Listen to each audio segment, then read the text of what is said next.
yeah, get stuck into it. You can get paralyzed thinking about what you could make. Even if what you're making initially isn't very good, even if you're just learning as you go, it's all part of a wonderful process.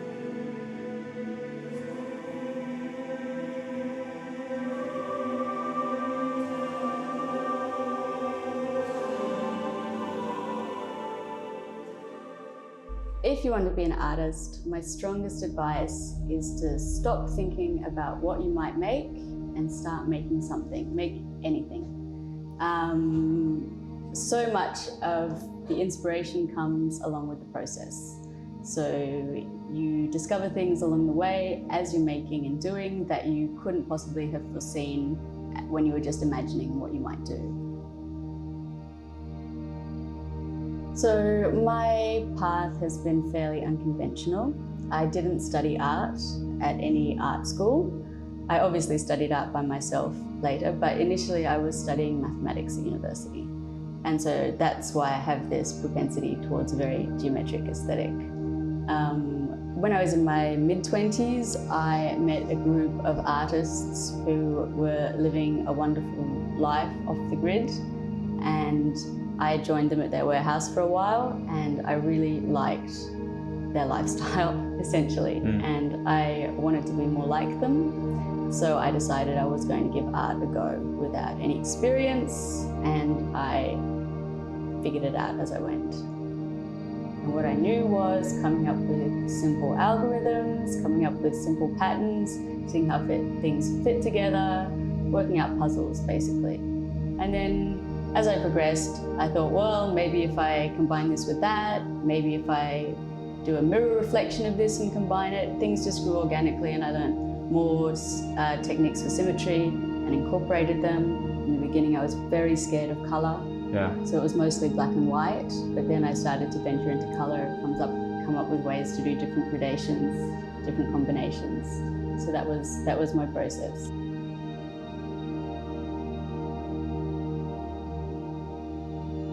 Yeah, as an artist, having friends who are artists is crucial. It's crucial for support, it's crucial for advice, technical advice, materials advice, how do I do this advice, and also advice about different competitions that are worth entering, which galleries to avoid who don't pay. Yeah, you need to stick together because it's tough out there. And you just get a lot further with a bit of support. I think as an artist you get pretty good at deciding what you want to do, but other people might have ideas that you hadn't thought of, or ways of, modes of thinking that you can take or leave, but it's good to have them. This took me a while to come to because I was always just afraid to ask. And that was a mistake. I think you should definitely ask people in the art world for help. I think that if you are obviously diligent, they will probably help you, and there's also no harm in asking. And I have just learned so much from people who were successful, who took the time to give me advice. To find artists are pretty easy to find. They work in studios, they have shows. I guess going to art school is where most people find their artistic friends. I didn't have that, but I didn't have difficulty finding artists. One of the main things that I did that I would really recommend to any young artist starting out is I did art fairs. Emerging art fairs, they're fairly reasonably priced, and what you do is you put your art up in a booth and you stand there and people come through and you talk to them about your work. And this is just the most amazing practice for explaining what you're doing to people, because people who are buying art, they like to have a narrative, they like to understand where you're coming from. This is really important. Yeah. And just having the practice talking about it is great. Seeing what people like and don't like is really interesting. It's just market research, basically. Which products are people interested in, at which price points as well. You might find some things fly off the shelves, off the wall, and other things just don't move that you thought would. Not to say that this should determine what you do in the future, but it's useful to know. What's a great thing to get in the habit of doing is, if you're thinking of getting involved in an art fair or gallery or anything else, contact some of the artists who have been involved before. Oh, great. And say, what was your experience? How did you sell? Especially if it's an artist that you can see does work that's in the same field as you, same genre, if you can. And just ask them what their experience was like. I get asked quite often, and I'm always happy to answer, because we all need to help each other. But back to my original point about meeting artists, I met so many artist friends at these art fairs. Artists usually work alone, or they work in a studio with other artists, but I don't find that it's that political. I find it can be competitive. Sure, people can get jealous, but the thing that I think is important to remember is that you want buying art to become a popular thing to do, rather than there's only a certain amount of money that's going to be spent on art and I want some of it to be spent on mine. You want it to be, the more money that's spent, the better. Let's just encourage the industry. Don't be afraid to send someone a message to say, this is what I do, this is what I'm having difficulty with, and ask for help. Or ask for connections or advice. Like, you can find people on LinkedIn, it's amazing. That's my first one. My second one is, there's a website called artbusiness.com. Great. This is the most important resource I've found. Artbusiness.com. Artbusiness.com. It's run by a man called Alan Bamberger. He does private consultations. Do one. And he offers advice. So if you're nervous about just cold calling someone to ask for advice, he is a man who you can pay, and he's wonderful. And he will look at your website, he'll look at everything you're doing and say, okay, this is what needs to be fixed, this is what needs to be changed. And you can take his advice or leave it, but at least you have expert direction.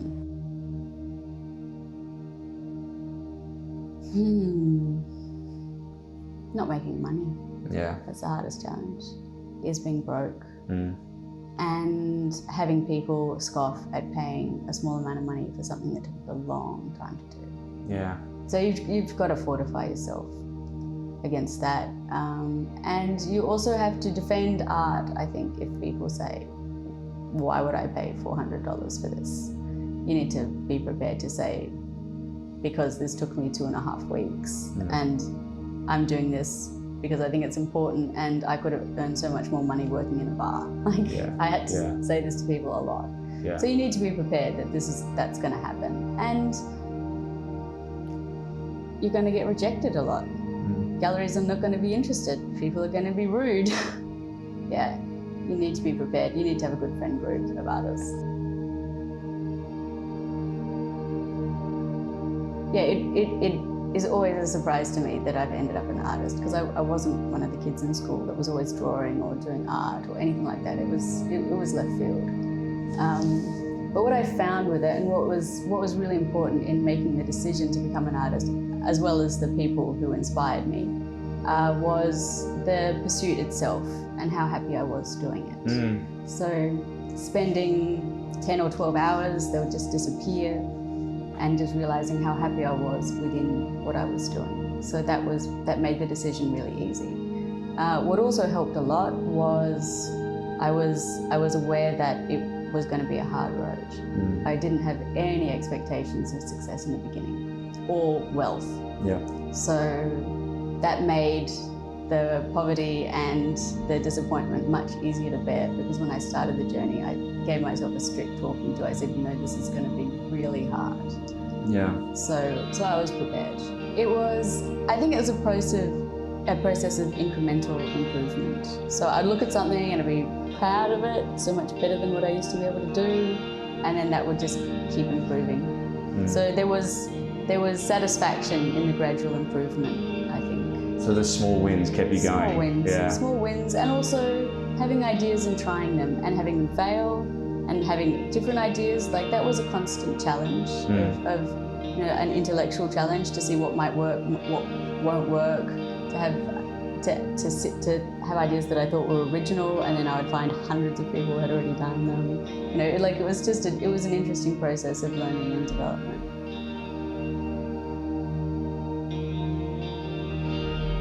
Yeah, first of all, the most important thing to me is carrying around a notebook.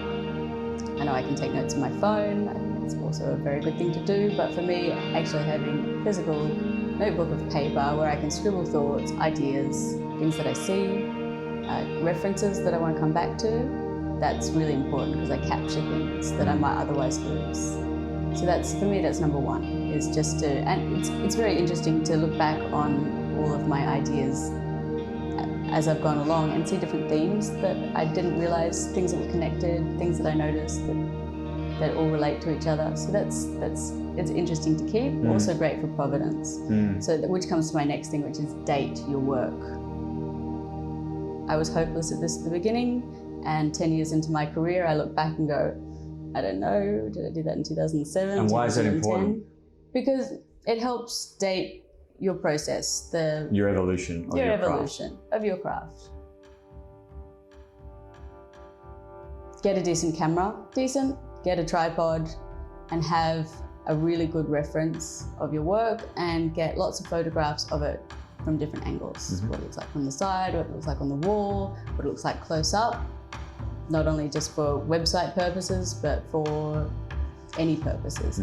Marketing, everything. You just need to have really good pictures of your work.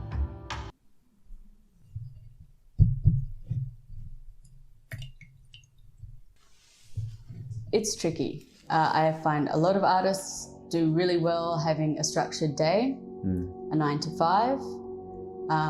I spent such a long time working at night that I find that I still get, it's just the way my brain has been trained, is that it starts to get inspired at night and I want to work at night, and that's the way I am. I would advise anyone starting out, try and get into a 9 to 5 pattern. Not only for just having structure to your life, but if you're in a relationship with someone who's working a 9 to 5, you need to be in sync with them. Save the late nights for when you have a deadline that you have to push through and go late, but for your day-to-day work, really try and do a 9 to 5.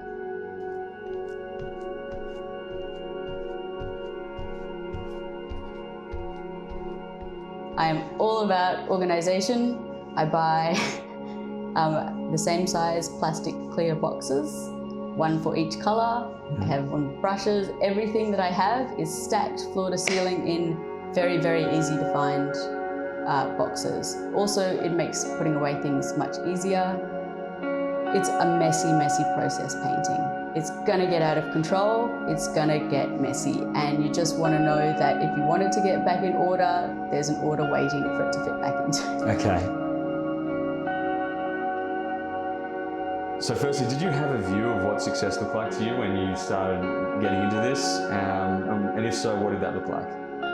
I guess I thought when I started, first the respect of my peers, and then museums. That's what I thought. Yeah. Love it. Hang on, did you get the respect of your friends, and are you in museums? I'm not in museums. I think I have the respect of some of my friends. I'm partially there, but I just didn't understand how the art world worked because I wasn't in it and I hadn't studied it. So as an outsider, I had some assumptions, most of which were pretty naive. I found, well, part of my story, which I didn't go into before, was when I decided to become an artist, I actually took myself overseas to Bali for about 7 years so that I could develop my craft. I found, and all artists will find this, living in the city is so expensive.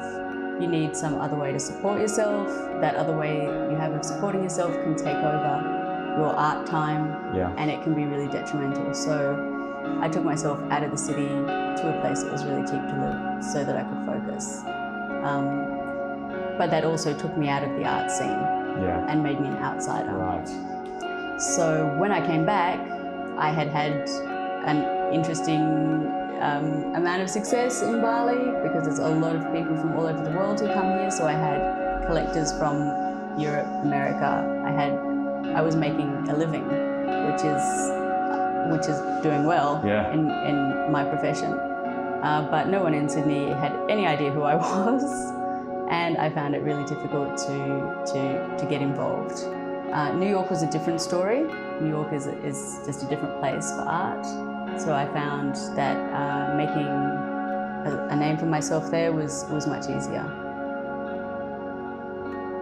I think a lot of people in the art world make it quite quickly, but for the most part, it's a game of persistence.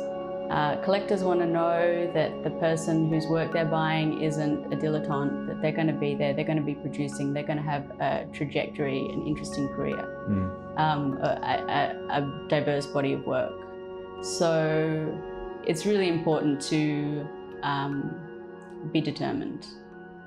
So success for me now is getting my work into different collections.